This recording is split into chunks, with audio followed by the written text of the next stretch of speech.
거울 앞에 서는데 30분이 걸렸다. 정확히 말하면 거울 앞에 서기까지 30분. 거울 앞에 서서 또 30분. 그러니까 1시간을 거울이랑 씨름했다. 64살 먹은 여자가 외출 준비에 1시간이라니. 젊은 사람들은 웃을 거다. 그 나이에 뭘 그렇게 꾸며 어차피 다 늙은 거 마찬가지지. 맞는 말이다. 나도 안다. 그런데 오늘은 그냥 나갈 수가 없었다. 오늘은 동창회다. 고등학교 동창회. 30년 만이다. 정확히 30년은 아니고 한 28년, 하여튼 거의 30년. 마지막으로 동창회에 간 게 35쯤이었다. 그때 둘째 낳고 얼마 안 됐을 때였다. 아이 맡기기도 힘들고 몸도 안 풀렸고 가봤자 뭐 하나 싶어서 그 뒤로는 안 갔다. 안 간다기보다는 못 갔다. 애들 키우랴, 시댁일 하랴, 남편 뒷바라지 하랴. 그러다 보니 30년이 훌쩍 지났다. 그런데 올해 카톡 단체방이 생겼다. 누가 만들었는지 모르겠다. 갑자기 초대가 왔다. 여고 78학번 동창회라는 방. 처음에는 뭔가 싶었다. 사기인가? 스팸인가? 요즘 이상한 단체방 초대가 많다고 해서. 그런데 들어가 보니까 진짜 동창들이었다. 이름은 기억나는데 얼굴이 안 떠오르는 사람, 얼굴은 떠오르는데 이름이 안 떠오르는 사람, 둘 다 기억나는 사람, 둘 다 모르겠는 사람. 여러 부류가 섞여 있었다. 방이 시끌시끌했다. 오랜만이다. 어떻게 지냈어? 너 누구야? 아, 그 누구 아니야. 그런 인사들이 쏟아졌다. 나는 그냥 읽기만 했다. 딱히 할 말이 없었다. 아는 사람도 별로 없었고. 고등학교 때 나는 존재감이 없는 편이었다. 반에서 중간쯤. 공부도 중간, 외모도 중간, 성격도 중간. 특별히 친한 친구도 없었고, 특별히 싫어하는 애도 없었다. 그냥 무난하게 3년 다니고 졸업한 케이스. 그런데 누군가가 나를 태그했다. 순자, 너 맞지? 이순자, 살아있었네. 그 메시지를 보고 멈칫했다. 날 기억하는 사람이 있구나. 누군지 봤더니 김영희였다. 영희. 기억난다. 같은 반이었다. 나보다 키가 컸고, 목소리가 컸고, 존재감이 컸다. 반장은 아니었는데 반장 같은 애. 뭐든 나서서 하고 의견을 내고 사람들을 모으는 타입. 그런 애가 나를 기억하고 있다니. 응, 나야. 오래간만이다. 그렇게 짧게 답했다. 그랬더니 영희가 또 썼다. 야, 이번에 동창회 하는데 너도 와라. 30년 만이잖아. 동창회. 그 단어를 보는 순간 심장이 조금 빨라졌다. 가야 하나? 안 가도 되지 않나? 가면 뭐 하지? 아는 사람도 별로 없는데. 그런 생각들이 스쳤다. 언젠데? 다음 달 15일. 강남에서 해. 올 수 있지? 다음 달 15일. 달력을 봤다. 별일 없다. 애들 다 컸고 남편도 알아서 밥 먹고 딱히 약속도 없다. 안 갈 이유가 없었다. 그런데 갈 이유도 딱히 없었다. 며칠을 고민했다. 간다, 안 간다. 마음이 왔다 갔다 했다. 그러다가 결국 가기로 했다. 이유는 단순했다. 그냥 궁금했다. 30년 동안 그 애들이 어떻게 살았는지. 나만 이렇게 평범하게 늙은 건지, 다들 비슷한 건지. 그게 궁금했다. 그래서 오늘 거울 앞에 섰다. 뭘 입을지 옷장을 다 뒤졌다. 예쁜 옷이 없었다. 아니, 있긴 한데 안 맞았다. 살이 쪄서 허리가 안 들어가고 팔뚝이 끼고 결국 좀 헐렁한 원피스를 골랐다. 색이 칙칙해서 마음에 안 들었지만 어쩔 수 없었다. 화장도 했다. 평소에는 선크림만 바르는데 오늘은 파운데이션도 바르고 립스틱도 발랐다. 눈 화장은 포기했다. 손이 떨려서 잘 안 됐다. 요즘 손이 자꾸 떨린다. 나이 탓인가? 거울에 비친 내 모습을 봤다. 한숨이 나왔다. 언제 이렇게 늙었지? 눈가 주름, 팔자 주름, 처진 볼살. 목에는 주름이 겹겹이 져 있고 손등에는 검버섯이 피어 있다. 화장을 해도 그게 다 보였다. 아니, 화장을 하니까 더 티가 났다. 주름 사이에 파운데이션이 끼어서 갈까 말까. 또 망설여졌다. 이 꼴로 가면 창피하지 않을까. 다들 나보다 예쁘게 늙었으면 어쩌지. 비교당하면 어쩌지. 쟤는 왜 저렇게 늙었어. 뒤에서 그러면 어쩌지. 그런 생각들이 꼬리를 물었다. 결국 갔다.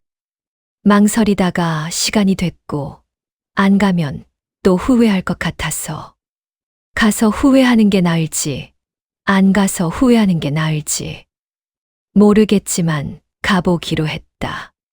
지하철을 타고 강남으로 갔다.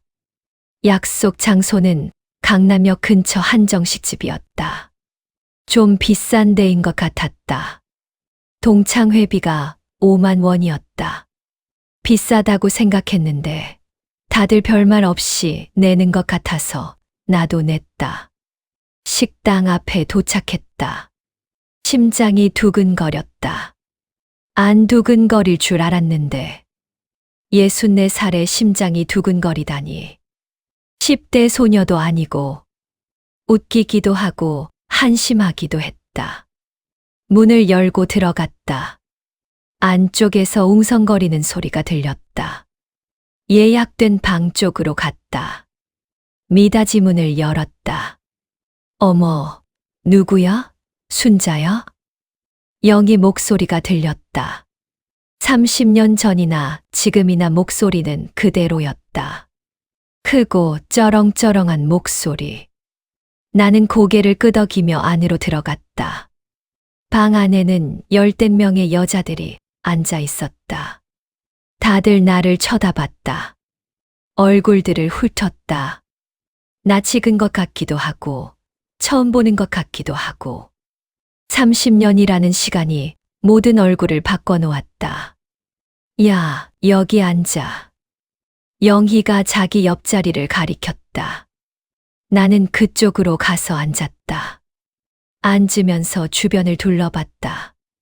다들 차려입고 왔다. 화장도 했고 머리도 했다. 나만 수수한 것 같아서 움츠러들었다. 순자, 너 하나도 안 변했다. 누군가가 말했다. 누군지 모르겠다. 얼굴이 기억 안 났다. 고마워. 나는 그렇게 대답했다. 안 변했다는 말. 그게 칭찬인지 아닌지 모르겠다. 젊어 보인다는 말은 아닌 것 같았다. 그냥 예전 이미지 그대로라는 뜻인가. 존재감 없고 평범하고 눈에 안 띄는. 그렇게 동창회가 시작됐다. 자리에 앉자마자 질문 공세가 시작됐다. 순자야, 결혼했어. 이건 인사 같은 거다. 우리 나이에 결혼 안 한 사람이 어디 있어. 당연히 했지. 응, 했어. 남편 뭐해? 바로 이어지는 질문. 남편 뭐 하냐? 이 질문이 왜 두 번째로 나오는지 나는 안다. 이 질문의 의미를, 남편이 뭘 하는지가 곧 내 레벨이 어디인지를 말해주니까. 의사 남편, 변호사 남편, 사업가 남편. 그런 남편을 가진 사람과 평범한 회사원 남편을 가진 사람은 동창회에서 대우가 다르다. 그걸 젊어서는 몰랐는데 나이 들어서 알게 됐다. 회사 다녔는데 퇴직했어. 지금은 집에 있어. 나는 솔직하게 말했다. 남편은 중소기업에서 30년 넘게 일하다가 60에 퇴직했다. 지금은 집에서 텔레비전 보고 가끔 등산 가고 별로 하는 일 없이 산다. 퇴직금은 조금 받았지만 그걸로 뭘 할 수 있는 것도 아니고 그냥 그렇게 지낸다. 아, 그래. 질문한 사람의 얼굴에서 흥미가 사라지는 게 보였다. 퇴직한 회사원 남편. 별로 궁금할 게 없는 대답이니까. 더 캐물을 필요가 없으니까. 영희 남편은 뭐해? 누군가가 영희한테 물었다. 나한테 물은 사람이 아니라 다른 사람이. 우리 남편 병원에. 정형외과. 영희가 대답했다. 의사 남편. 방 안에서 작은 감탄사가 흘러나왔다. 오, 대단하다. 그런 반응. 대박, 영희 너 팔자 좋다. 뭐, 그냥 저냥이야. 영희가 겸손한 척했지만 표정은 그렇지 않았다. 자랑스러워하는 게 보였다. 당연하다. 의사 남편이면 자랑스럽지. 나라도 그랬을 거다. 옆에 앉은 여자가 자기 남편 이야기를 했다. 법무법인 하는 변호사라고. 또 다른 여자가 사업한다고 했다. 무역업. 그 옆에 여자는 남편이 교수라고 했다. 서울대는 아니고 지방대인데 그래도 교수니까. 다들 나름의 직업으로 서열을 매기고 있었다. 나는 가만히 듣고만 있었다. 할 말이 없었다. 우리 남편 이야기를 더 할 수가 없었다. 퇴직한 회사원, 지금은 백수. 그 이상 뭘 말해. 무슨 취미가 있는 것도 아니고, 뭘 하는 것도 아니고. 집에서 굴러다니는 남편. 그 이야기를 해봤자 분위기만 어색해질 게 뻔했다. 그 순간 깨달았다. 아, 여기서 나는 말할 게 없구나. 남편 이야기가 첫 번째 관문이었다. 남편이 뭘 하느냐에 따라 대화의 흐름이 달라진다. 남편이 대단한 사람이면 이야기가 이어지고 아니면 다음 사람으로 넘어간다. 나는 금방 넘어가는 쪽이었다. 순자야, 애들은? 두 번째 질문이 왔다. 예상한 대로다. 남편 다음은 자식. 아들 하나, 딸 하나. 아들 뭐해? 회사 다녀. 중견기업. 결혼했어. 응, 작년에 했어. 손주는? 아직 없어. 딸은? 딸은 미국 가 있어. 유학 갔다가 거기서 취직했어. 오, 미국. 대단하네. 딸 이야기를 할 때 반응이 조금 달라졌다. 미국이라는 단어가 주는 힘이 있나 보다. 뭔가 있어 보이는. 실상은 그냥 중소기업 다니는 건데, 미국 중소기업이니까 왠지 대단해 보이는 거다. 거기서 뭐 해? 회계 쪽 일해. 아, 그래. 회계사야? 회계사는 아니고 그냥 회계 일. 아, 또 흥미가 사라졌다. 회계사가 아니면 별로인 거다. 그냥 회계 일은 그냥 회계 일이니까. 나는 다시 입을 다물었다. 내 차례가 끝난 것 같았다. 남편 퇴직, 아들 중견기업, 딸 미국이지만 회계사 아님. 요약하면 그렇다. 대단한 것 하나 없다. 다른 사람들 이야기가 이어졌다. 우리 아들은 삼성 다녀. 우리 딸은 의대 갔어. 지금 레지던트야. 우리 큰애는 벤처 창업했어. 투자 받았대. 우리 집은 손주가 셋이야. 너무 귀여워. 자식 자랑 대회였다. 누구 아들이 어디 다니고, 누구 딸이 뭐 하고. 다들 자기 자식 이야기를 할 때 눈이 반짝거렸다. 목소리도 커졌다. 자랑스러운 거다. 당연하다. 자식이 잘 되면 자랑스럽지. 나는 자랑할 게 없었다. 아들은 평범하게 회사 다니고 있고, 딸은 미국에 있긴 한데 대단한 건 아니고, 손주도 아직 없다. 내세울 게 없었다. 그래서 가만히 앉아서 들었다. 그런데 이상한 기분이 들었다. 분명 나는 여기 있는데 존재감이 없는 느낌. 사람들이 이야기하고 웃고 반응하는데 나만 빠져 있는 느낌. 투명 인간이 된 것 같은 기분. 아, 30년 전이랑 똑같구나. 고등학교 때도 그랬다. 반에서 중간. 눈에 안 띄는 존재. 튀지 않고 나서지 않고 그냥 있는 사람. 선생님도 내 이름을 잘 기억 못했다. 친구들 사이에서도 그런 애 있었나 하는 정도. 그때랑 지금이랑 뭐가 달라졌나? 아무것도 안 달라졌다. 30년이 지났는데도 나는 여전히 중간이었다. 중간 남편, 중간 자식, 중간 인생. 자랑할 것도 없고 숨길 것도 없고.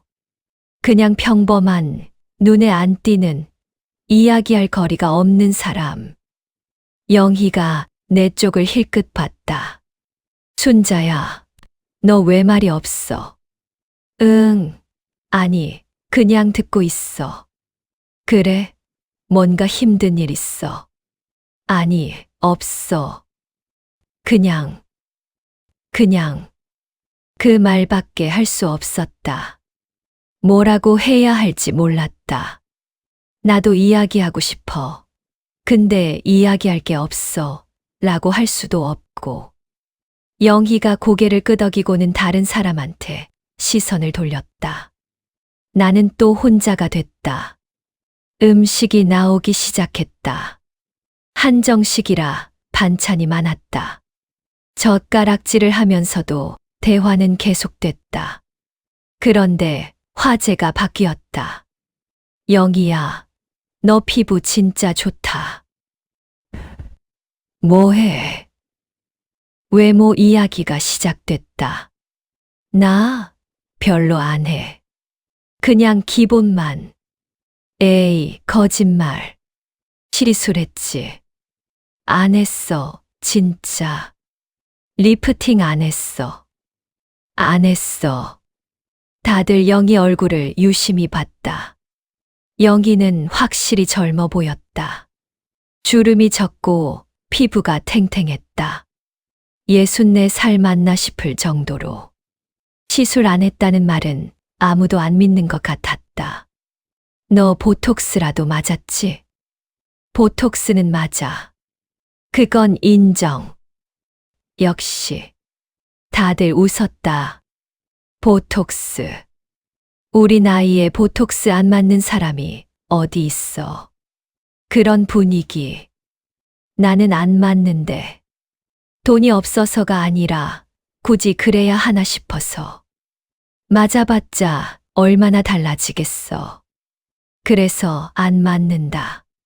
순자야, 너는 뭐 해? 갑자기 나한테 질문이 왔다. 나는 아무것도 안 해. 진짜 아무것도. 응. 그냥 선크림만 발라. 에이, 그래서 그렇구나. 그 말에 가슴이 찔렸다. 그래서 그렇구나가 무슨 뜻인지 알았다. 관리 안 해서 늙어 보인다는 뜻이다.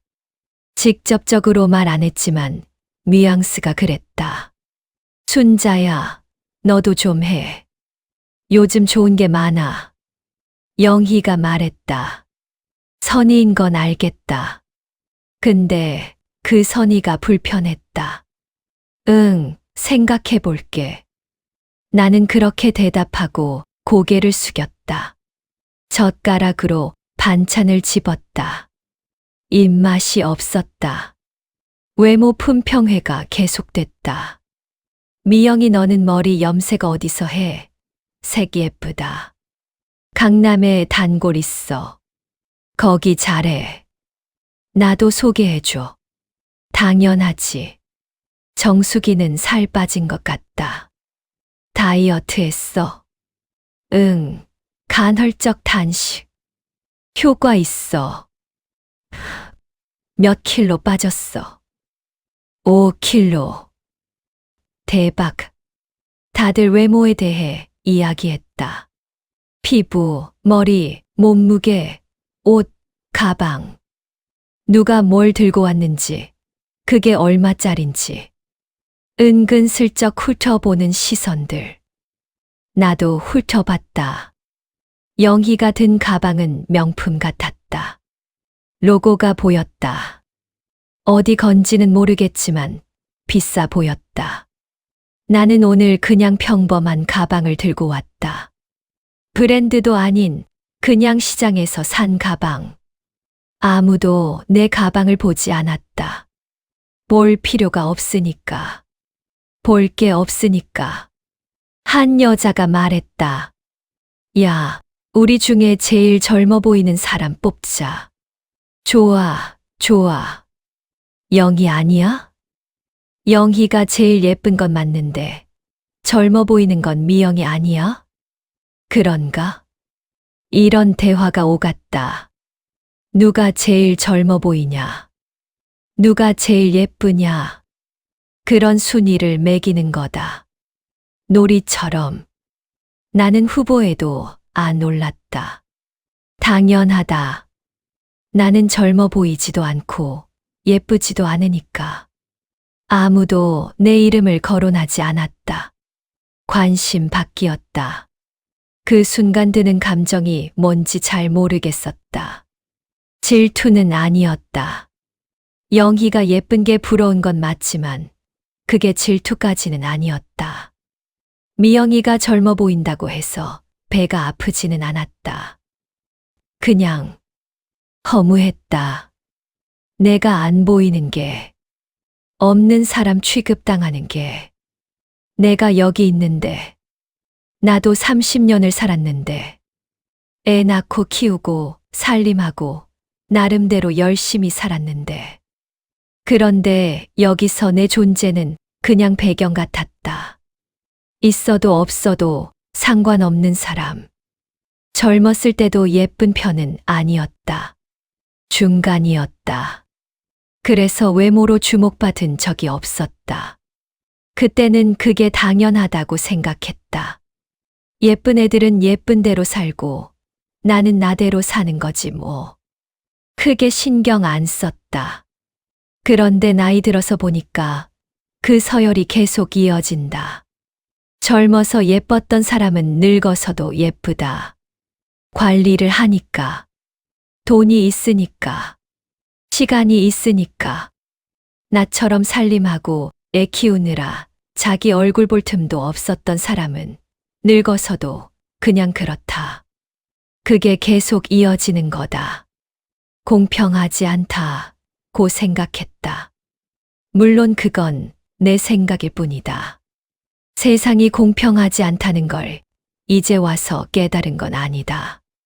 다만 그게 이렇게 직접적으로 느껴지는 건 오랜만이었다. 동창회라서 그런 건가? 다들 같은 나이니까 비교가 선명하게 되는 건가? 음식을 먹으면서 나는 계속 생각했다. 나는 왜 여기 왔을까?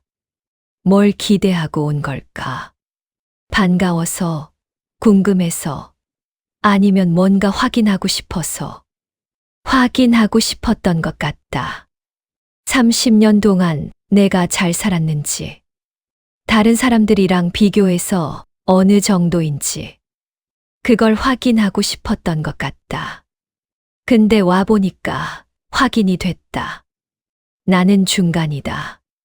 아니, 중간도 안 되는 것 같다. 하위권인 것 같다. 남편, 자식, 외모, 다 합쳐서 하위권. 씁쓸했다. 밥을 먹으면서 대화가 계속됐다. 신기한 건 2시간 가까이 이야기했는데 정작 내 이야기는 없었다는 거다. 남편 뭐 하냐, 애들 뭐 하냐, 외모 관리 뭐 하냐. 그런 질문은 받았다. 근데 그건 내 이야기가 아니다. 남편 이야기, 자식 이야기, 외모 이야기. 다 나한테 딸린 것들 이야기지. 나 자체에 대한 이야기가 아니다. 아무도 안 물었다. 순자야, 너는 뭐 하고 지내? 이런 질문. 아무도 안 했다. 나는 뭘 하고 사는지, 뭘 좋아하는지, 요즘 관심사가 뭔지. 그런 건 아무도 궁금해하지 않았다. 사실 내가 뭘 하고 사는지 나도 잘 모르겠다. 애들 다 크고 나니까 할 일이 없다. 남편 밥 차려주고, 집 청소하고, 빨래하고. 그게 다다. 특별한 취미도 없다. 젊어서는 취미 가질 시간이 없었고, 늙어서는 뭘 해야 할지 모르겠다. 그냥 하루하루 보내는 거다. 가끔 책을 읽는다. 도서관에서 빌려온다. 소설 같은 거. 근데 그걸 취미라고 하기엔 좀 그렇다. 남들한테 말할 정도는 아니니까. 유튜브도 본다. 요리 영상, 건강 정보, 가끔 드라마. 근데 그것도 취미라고 하기엔 그렇다. 그냥 시간 때우는 거니까.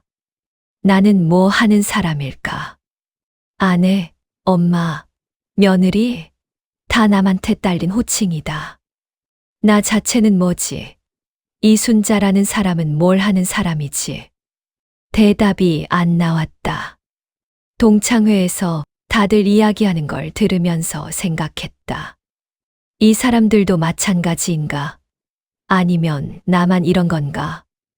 영희가 자기 이야기를 했다. 나 요즘 골프 쳐. 일주일에 2번씩 필드 나가.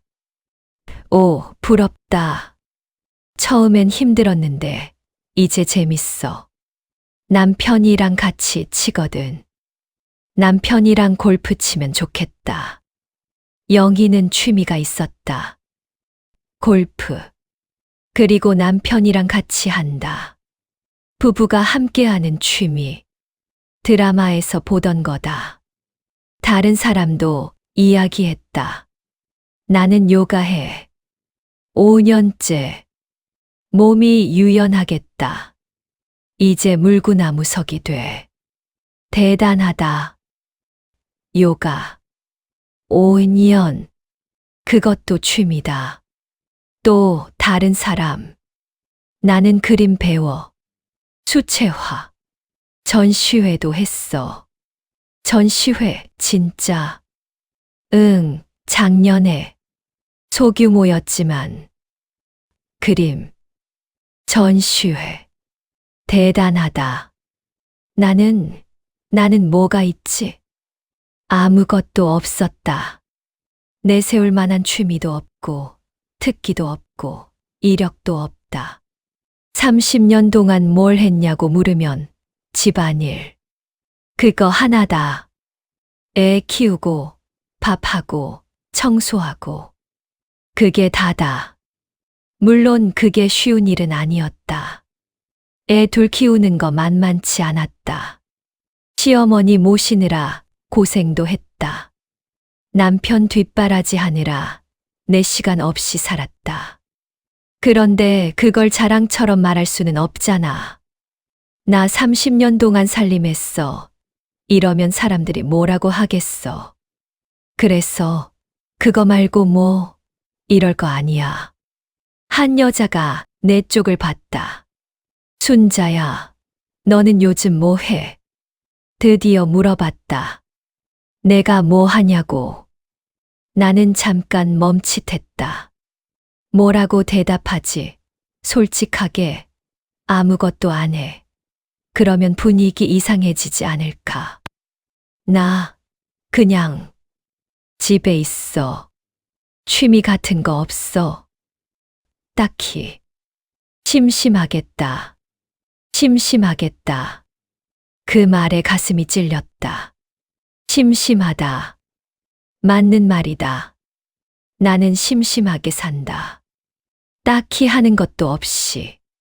그런데 그 심심하겠다는 말이 왠지 불쌍하다는 뉘앙스로 들렸다. 뭐, 손주 생기면 바빠지겠지.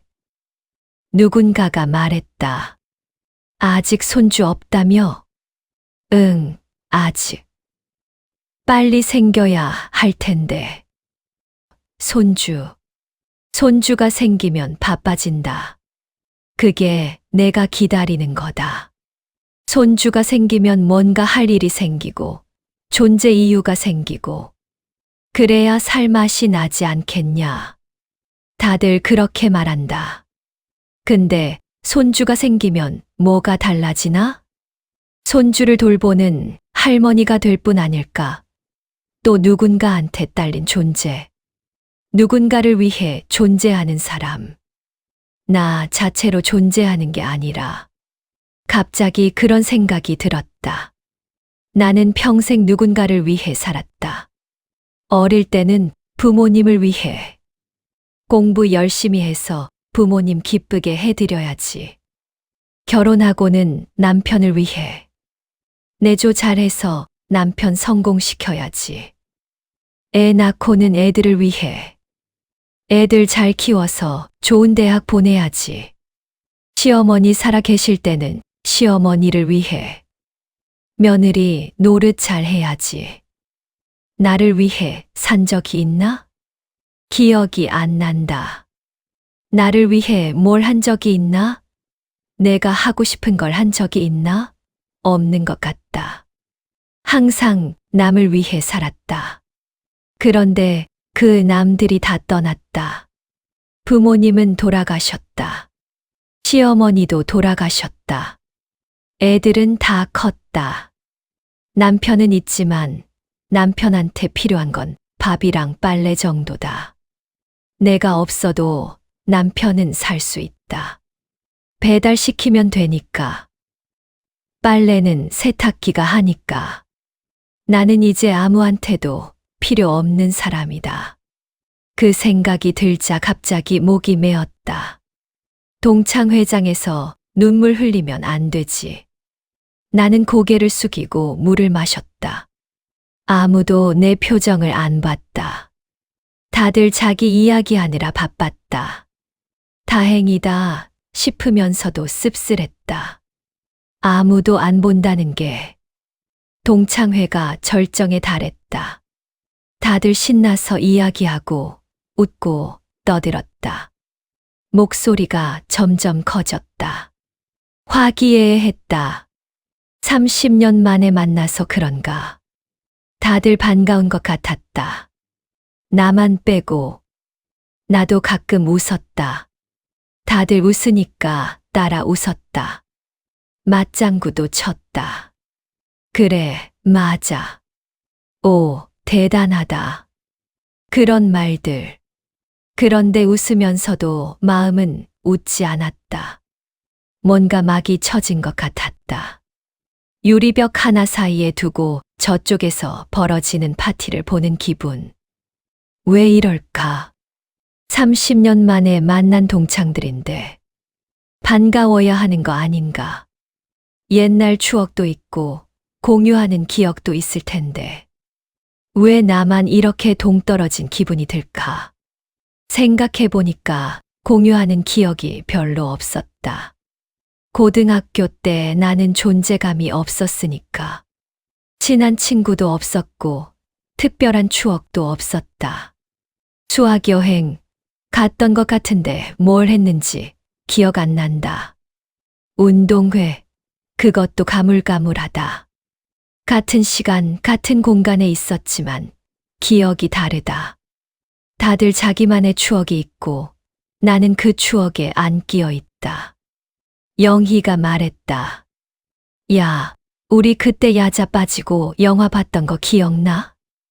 누군가가 대답했다. 맞아. 그때 영웅본색 봤잖아. 주윤발 진짜 멋있었어. 그때 선생님한테 걸릴 뻔했잖아. 다들 웃었다. 나는 못 웃었다. 그 기억이 없었다. 야자 빠지고 영화. 나는 야자 빠진 적이 없다. 항상 남아서 공부했다. 아니, 공부한 척했다. 같이 빠지자고 하는 친구도 없었고, 나도 그런 용기가 없었다. 순자야, 너도 같이 갔었나? 누군가가 물었다.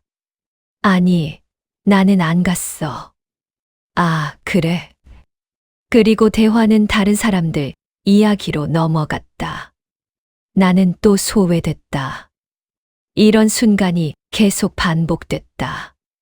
다들 옛날 이야기를 하는데 나는 그 이야기에 끼지 못한다. 공유하는 기억이 없으니까. 같은 학교를 다녔는데 마치 다른 세계에 살았던 것 같다. 한 여자가 사진을 꺼냈다. 야, 이거 봐. 옛날 사진 찾았어. 우와, 언제 저기야? 졸업 앨범에서 스캔한 거야. 핸드폰을 돌려가며 사진을 봤다. 젊은 얼굴들, 교복 입은 여고생들, 다들 신기해하며 웃었다. 나 이때 진짜 말랐다. 너는 안 변했어. 아니야, 많이 변했지. 사진이 내 차례로 돌아왔다. 어디 보자. 핸드폰 화면을 봤다. 단체 사진이었다. 나를 찾았다. 맨 뒷줄 구석에 있었다. 얼굴이 반쯤 가려져 있었다. 앞 사람 머리에. 이게 나야? 어디? 여기. 맨 뒤에. 아, 여기. 진짜 잘 안 보이네. 잘 안 보인다. 그 말이 가슴에 꽂혔다. 30년 전에도 잘 안 보였고, 30년 후에도 잘 안 보인다. 존재감이 없는 건 타고난 건가? 바뀌지 않는 건가? 핸드폰을 옆 사람한테 넘기면서 나는 생각했다. 나는 왜 여기 왔을까? 확인하러 온 거라고 했다. 30년 동안 어떻게 살았는지 확인하러. 근데 확인해서 뭐 하나? 확인해봤자 달라지는 건 없다. 나는 여전히 존재감 없는 사람이고, 자랑할 것 없는 사람이고, 눈에 안 띄는 사람이다. 후회가 밀려왔다. 안 왔으면 좋았을걸. 그냥 집에 있었으면. 텔레비전 보고, 책 읽고, 그냥 평범하게 보냈으면. 굳이 와서 이런 기분 느낄 필요가 있었나. 시간이 지나면서 자리가 파했다. 우리 이제 가자. 응, 늦었네. 다음에 또 보자. 연락해. 다들 일어서면서 인사를 했다. 나도 따라 일어섰다. 가방을 챙겼다. 아무도 내 가방을 안 봤다. 영희가 다가왔다. 순자야, 오늘 와줘서 고마워. 응, 나도 반가웠어. 자주 연락하자. 그래. 거짓말인 거 알았다. 자주 연락하자. 안 할 거다. 30년 동안 연락 안 하다가 갑자기 왜 하겠어. 그냥 하는 말이다. 인사치레. 나도 인사치레로 대답했다. 응, 연락해. 그리고 밖으로 나왔다. 저녁 공기가 찼다. 강남 거리는 사람들로 붐볐다. 젊은 사람들, 화려한 네온사인, 시끄러운 음악. 나는 그 사이를 걸었다. 아무도 날 안 봤다. 투명 인간처럼 지하철역으로 향했다. 발걸음이 무거웠다. 왜 이렇게 허무하지? 2시간 동안 사람들이랑 있었는데, 말도 하고 웃기도 했는데, 왜 이렇게 외롭지? 말은 많았는데, 연결이 없었다. 이야기는 많았는데, 진짜 대화는 없었다. 형식적인 질문, 형식적인 대답, 형식적인 웃음. 진심으로 궁금해하는 사람은 없었다. 진심으로 듣는 사람도 없었다. 나도 마찬가지였다. 솔직히 다른 사람들 이야기에 진심으로 관심 있었나? 영희 남편이 의사라서 뭐, 미영이가 젊어 보여서 뭐, 나랑 상관없는 일이다. 그냥 들은 척 했을 뿐이다. 서로 그랬던 거다. 관심 있는 척, 반가운 척, 친한 척. 실제로는 각자 자기 이야기 하고 싶고, 자기 자랑하고 싶고, 자기 위치 확인하고 싶을 뿐. 동창회가 그런 거구나. 이제야 알겠다. 30년 전에 안 오길 잘한 거다. 와봤자 이런 기분이었을 거다. 허무하고, 외롭고, 씁쓸하고. 지하철에 올라탔다. 빈자리에 앉았다. 창밖을 봤다. 어두운 터널이 지나갔다. 집에 가고 싶다. 그 생각밖에 안 났다. 지하철은 강남에서 우리 동네까지 1시간이 걸린다. 그 1시간 동안 나는 창밖만 봤다. 핸드폰도 안 꺼내고, 음악도 안 듣고, 그냥 멍하니 앉아 있었다. 옆에 사람들이 타고 내리고 했지만 신경 안 썼다. 머릿속에서 동창회 장면들이 계속 재생됐다. 남편 뭐해? 애들 뭐해? 피부 관리 뭐해? 취미 뭐야? 손주는? 질문들, 대답들, 시시한 것들. 그런데 왜 이렇게 마음이 무거울까? 질투 때문은 아니다. 영희가 잘 살아서 배 아픈 건 아니다. 미영이가 젊어 보여서 부러운 것도 좀 있지만 그게 이 무거움의 이유는 아니다. 뭘까? 한참 생각하다가 알 것 같았다. 지워진 느낌. 내가 지워진 느낌이다. 그 자리에 내가 있었는데 없었던 것 같은 느낌. 말을 했는데 안 한 것 같은 느낌. 존재했는데 존재하지 않았던 것 같은 느낌. 아무도 나를 안 봤다. 나라는 사람을, 이순자라는 개인을. 봤다고 해도 남편 아내로, 애들 엄마로만 봤다.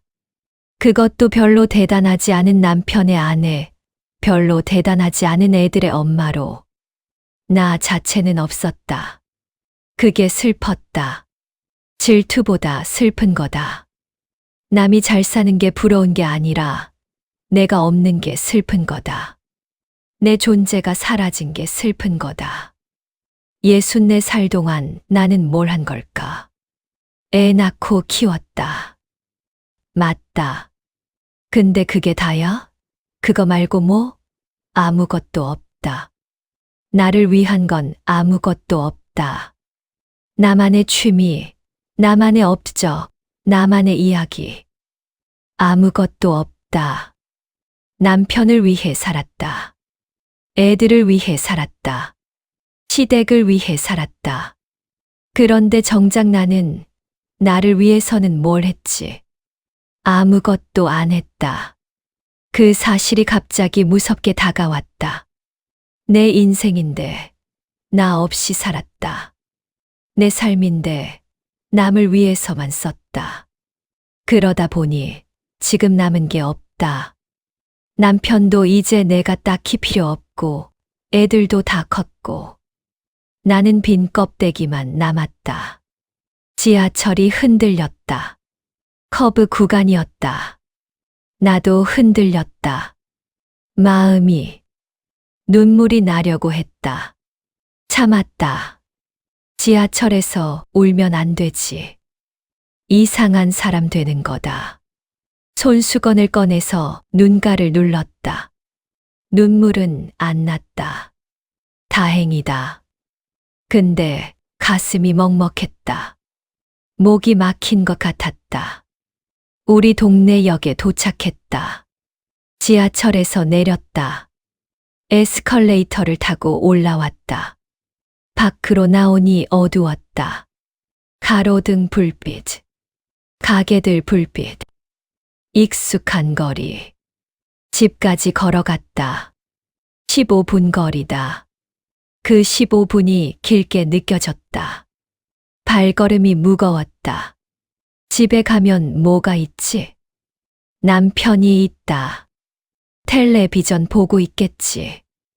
밥 먹었냐고 물어볼 거다. 먹었다고 하면 알았다고 하고 끝. 그게 다다. 뭘 기대한 건지도 모르겠다.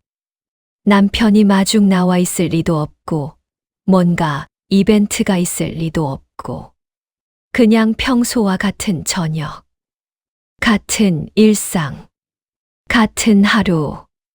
집 앞에 도착했다. 아파트 현관문을 열었다. 엘리베이터를 탔다. 12층.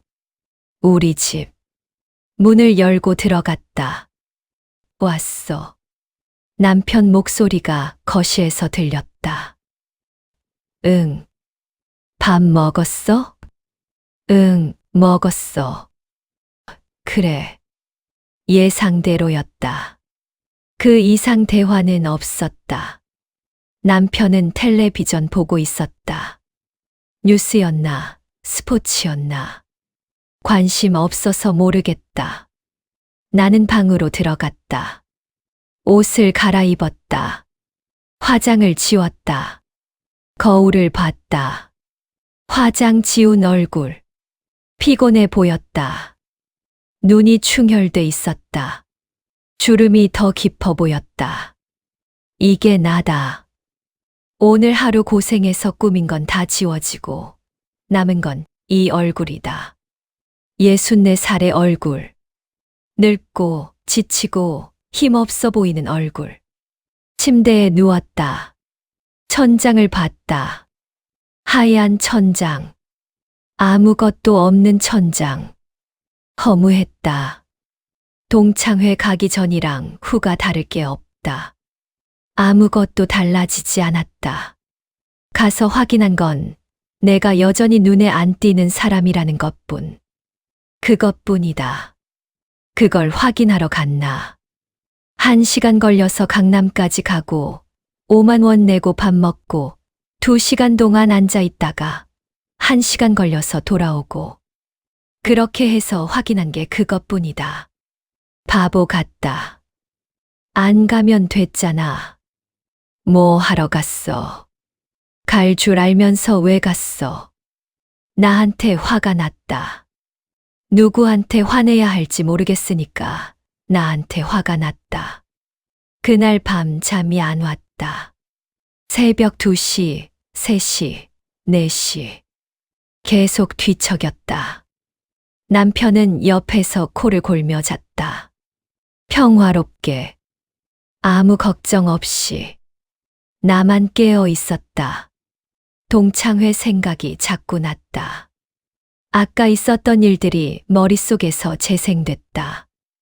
영희가 한 말, 다른 사람들이 한 말, 내가 한 말.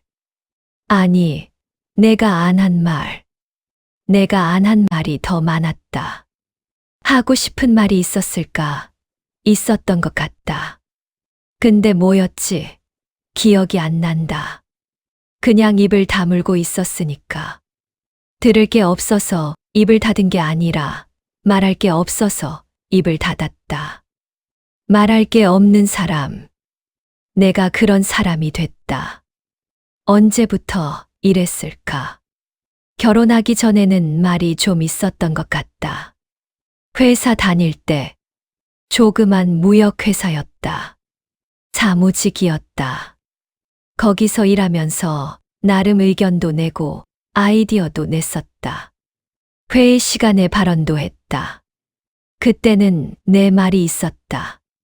결혼하고 회사를 그만뒀다. 남편이 그만두라고 했다. 맞벌이 하면 힘드니까 집안일 누가 하냐고. 그때는 당연하다고 생각했다. 여자가 결혼하면 집안일 해야지. 그게 상식이었으니까. 시대가 그랬으니까. 그렇게 회사를 그만두고 집에 들어왔다. 애를 낳았다. 애 키우느라 정신없이 살았다. 내 시간 없었다. 내 의견 필요 없었다. 애한테 뭐 먹일지, 뭐 입힐지. 그런 걸 결정하는 게 전부였다.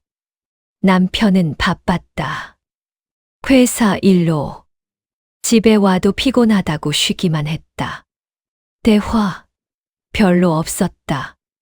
있어도 시시한 것들. 뭐 먹을까? 애 학교 어때? 그런 거. 나는 점점 말이 없어졌다. 할 말이 없어서가 아니라 할 말이 필요 없어서. 내 의견이 필요한 상황이 없었다. 남편한테도, 애들한테도, 시댁한테도. 나는 그냥 시키는 대로 하면 됐다. 밥 차리고, 청소하고, 빨래하고. 그거면 됐다.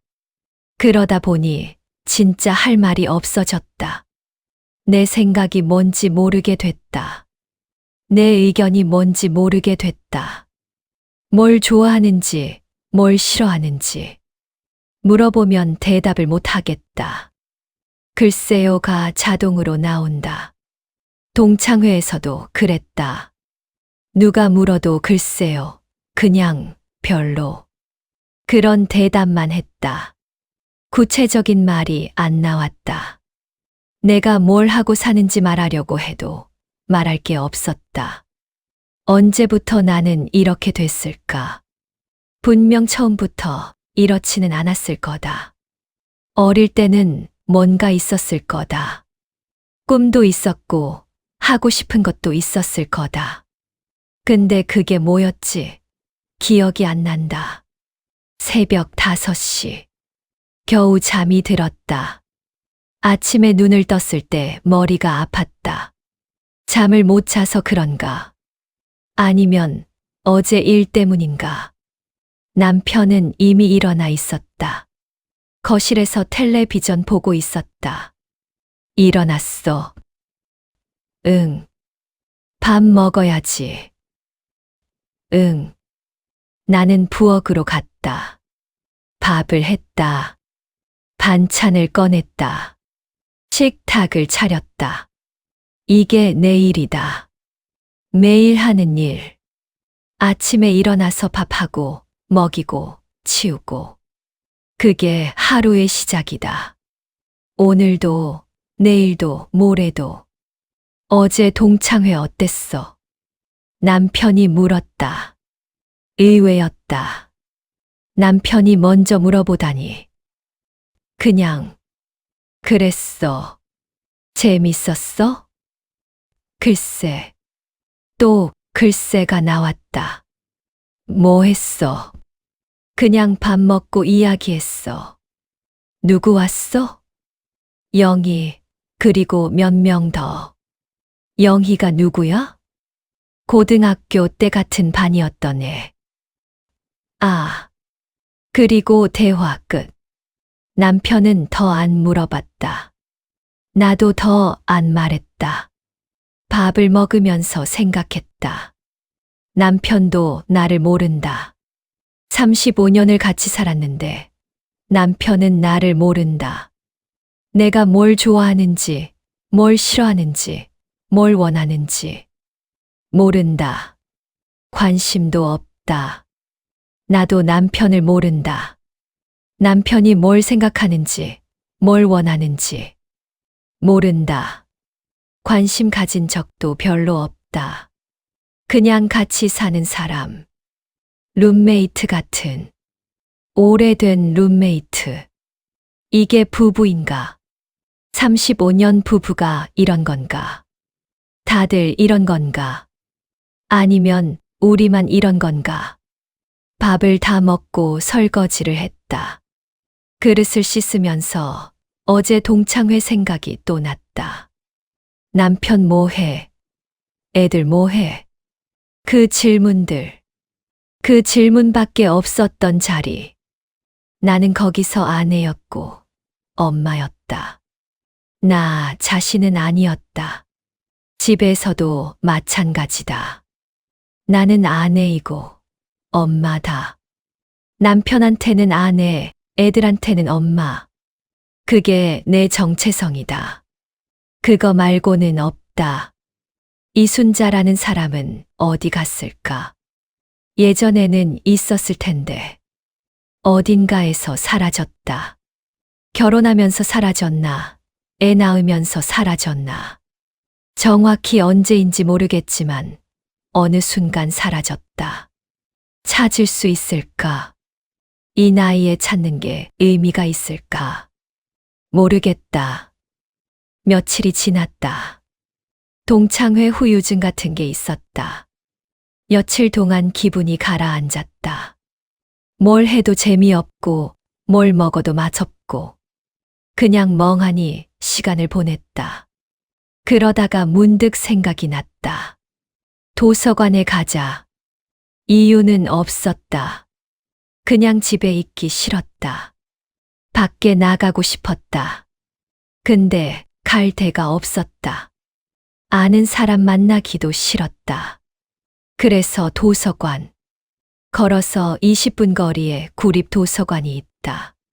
자주 가는 곳은 아니지만 가끔 책 빌리러 간다. 도서관에 가서 책을 봤다. 소설 코너. 뭘 읽을까 고르다가 손에 잡힌 책이 있었다. 제목이 눈에 들어왔다. 나를 찾는 여행이라는 책이었다.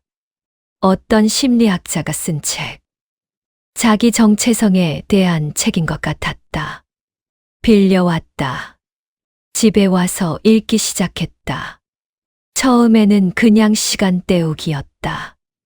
근데 읽다 보니 어떤 문장에서 멈췄다.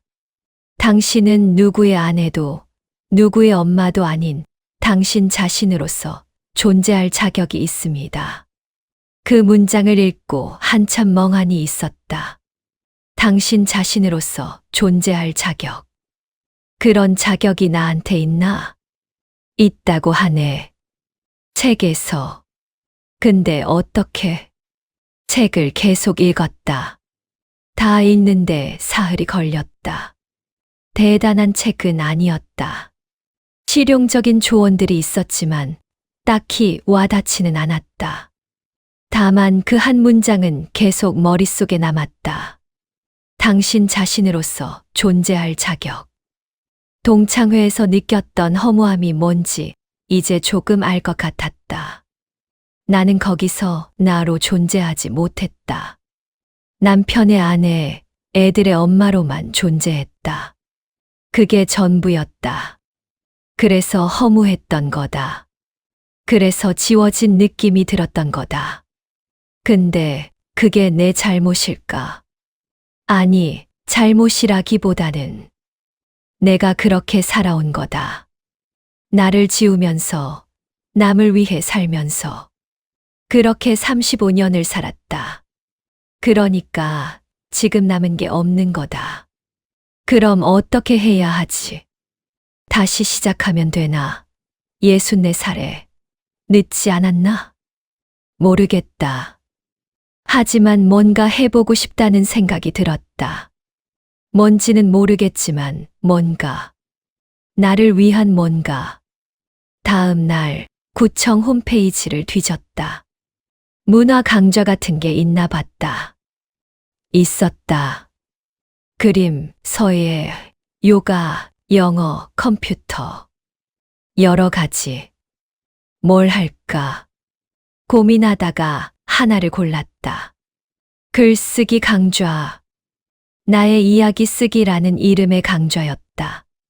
자서전 비슷한 걸 쓰는 건가 보다. 일주일에 한 번, 2달 과정. 신청했다. 신청하고 나서 후회가 됐다. 뭐 하러 신청했어? 글을 쓴 적도 없는데. 가서 뭘 해? 창피만 당하면 어떡해? 그런 생각들이 밀려왔다. 근데 이미 신청했으니까. 가보기로 했다. 첫 수업날. 긴장됐다. 동창회 갈 때처럼. 아니, 그때보다 더. 처음 보는 사람들이니까. 강의실에 들어갔다. 10명 정도가 앉아 있었다. 다들 나이가 비슷했다. 50대, 60대. 중년 여자들이 대부분이었다. 강사가 자기소개를 시키지 않았다. 대신 종이를 나눠주고 말했다. 오늘은 그냥 써보세요. 뭐든 좋습니다. 지금 느끼는 것, 생각나는 것, 뭐든 써도 된다고. 나는 펜을 들었다. 뭘 쓰지? 아무것도 안 떠오른다. 백지가 무서웠다. 그러다가 펜이 움직였다. 며칠 전에 동창회에 갔다. 그 문장을 시작으로 쓰기 시작했다.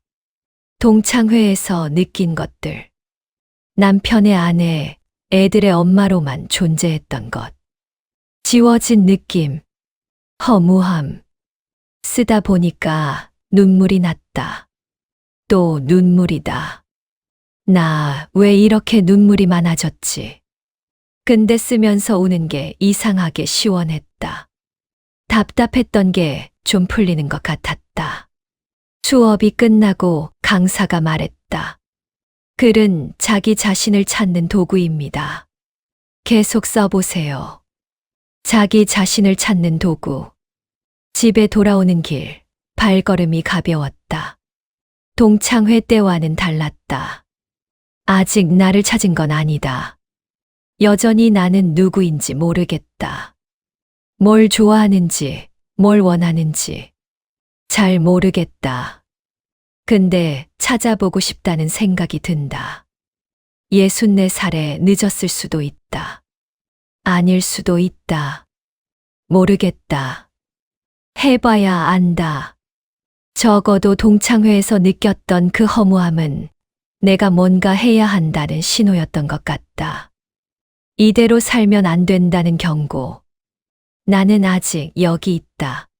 지워진 것 같지만, 사라진 것 같지만, 아직 여기 있다. 숨 쉬고 있고, 생각하고 있고, 느끼고 있다. 그게 시작이다. 아무것도 없는 것 같지만, 그게 시작이다. 나는 이제부터 나를 찾아보려고 한다. 늦었을 수도 있고, 아닐 수도 있다. 해봐야 안다. 적어도 다음 동창회에서는 누가 물어보면 대답할 수 있게 되고 싶다. 요즘 뭐 해? 글 써. 내 이야기를. 그렇게 대답할 수 있으면 좋겠다. 언젠가는